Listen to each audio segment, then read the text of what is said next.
Chapter 3 Death of a Seamstress. The Beamish and Dovetail families both lived in a place called the City within the City. This was the part of Shoeville where all the people who worked for King Fred had houses. Gardeners, cooks, tailors, page boys, seamstresses, stonemasons, grooms, carpenters, footmen and maids. All of them occupied neat little cottages just outside the palace grounds. The city within the city was separated from the rest of Shoeville by a high white wall, and the gates in the wall stood open during the day so that the residents could visit friends and family in the rest of Shoeville and go to the markets. By night the sturdy gates were closed, and everyone in the city within the city slept, like the king, under the protection of the royal guard. Major Beamish, Bert's father, was head of the royal guard. A handsome, cheerful man who rode a steel grey horse, he accompanied King Fred, Lord Spittleworth and Lord Flapoon on their hunting trips, which usually happened 5 times a week. The king liked Major Beamish, and he also liked Bert's mother, because Bertha Beamish was the king's own private pastry chef, a high honour in that city of world-class bakers. Due to Bertha's habit of bringing home fancy cakes that hadn't turned out absolutely perfectly, Bert was a plump little boy, and sometimes, I regret to say, the other children called him Butterball and made him cry. Bert's best friend was Daisy Dovetail. The 2 children had been born days apart and acted more like brother and sister than playmates. Daisy was Bert's defender against bullies. She was skinny but fast, and more than ready to fight anyone who called Bert Butterball. Daisy's father, Dan Dovetail, was the king's carpenter, repairing and replacing the wheels and shafts on his carriages. As Mr. Dovetail was so clever at carving, he also made bits of furniture for the palace. Daisy's mother, Dora Dovetail, was the head seamstress of the palace, another honoured job because King Fred liked clothes and kept a whole team of tailors busy making him new costumes every month. It was the king's great fondness for finery that led to a nasty incident which the history books of Cornucopia would later record as the beginning of all the troubles that to engulf that happy little kingdom.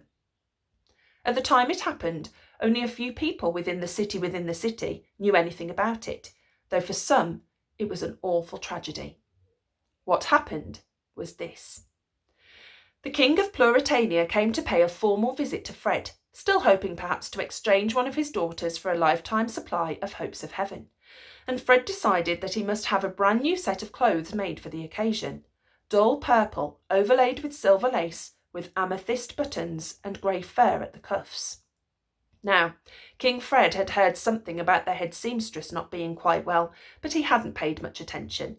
He didn't trust anyone but Daisy's mother to stitch on the silver lace properly, so gave the order that nobody else should be given the job. In consequence, Daisy's mother sat up 3 nights in a row, racing to finish the purple suit in time for the King of Pluritania's visit, and at dawn on the 4th day, her assistant found her lying on the floor, dead, with the very last amethyst button in her hand. The king's chief adviser came to break the news while Fred was still having his breakfast. The chief adviser was a wise old man called Herringbone, with a silver beard that hung almost to his knees. After explaining that the head seamstress had died, he said, "But I'm sure one of the other ladies will be able to fix on the last button for your majesty." There was a look in Herringbone's eye that King Fred didn't like. It gave him a squirming feeling in the pit of his stomach. While his dressers were helping him into the new purple suit later that morning, Fred tried to make himself feel less guilty by talking the matter over with Lords Spittleworth and Flapoon. "I mean to say, if I'd known she was seriously ill," panted Fred, as the servants heaved him into his skin-tight satin pantaloons, "naturally I would have let someone else sew the suit." "Your Majesty is so kind," said Spittleworth, as he examined his sallow complexion in the mirror over the fireplace. "A more tender-hearted monarch was never born." "The woman should have spoken up if she felt unwell," grunted Flapoon from a cushioned seat by the window. "If she's not fit to work, she should have said so. Properly looked at, that's disloyalty to the king, or to your suit anyway." "Flapoon's right," said Spittleworth, turning away from the mirror. "Nobody could treat his servants better than you do, sire." "I do treat them well, don't I?" said King Fred anxiously, sucking in his stomach as the dressers did up his amethyst buttons. "And after all, chaps, I've got to look my blasted best today, haven't I? You know how dressy the King of Pluritania always is." "It would be a matter of national shame if you were any less well dressed than the King of Pluritania," said Spittleworth. "Put this unhappy occurrence out of your mind, sire," said Flapoon. "A disloyal seamstress is no reason to spoil a sunny day." And yet, in spite of the two lords' advice, King Fred couldn't be quite easy in his mind. Perhaps he was imagining it, but he thought Lady Eslander looked particularly serious that day. The servants' smiles seemed colder, and the maids' curtsies a little less deep. As his court feasted that evening with the King of Pluritania, Fred's thoughts kept drifting back to the seamstress, with the last amethyst button clutched in her hand. Before Fred went to bed that night, Herringbone knocked on his bedroom door. After bowing deeply, the chief adviser asked whether the king was intending to send flowers to Mrs. Dovetail's funeral. Oh, yes, said Fred, startled. Yes, send a big wreath, you know, saying how sorry I am and so on. You can arrange that, can't you, Herringbone? Certainly, sire, said the chief adviser.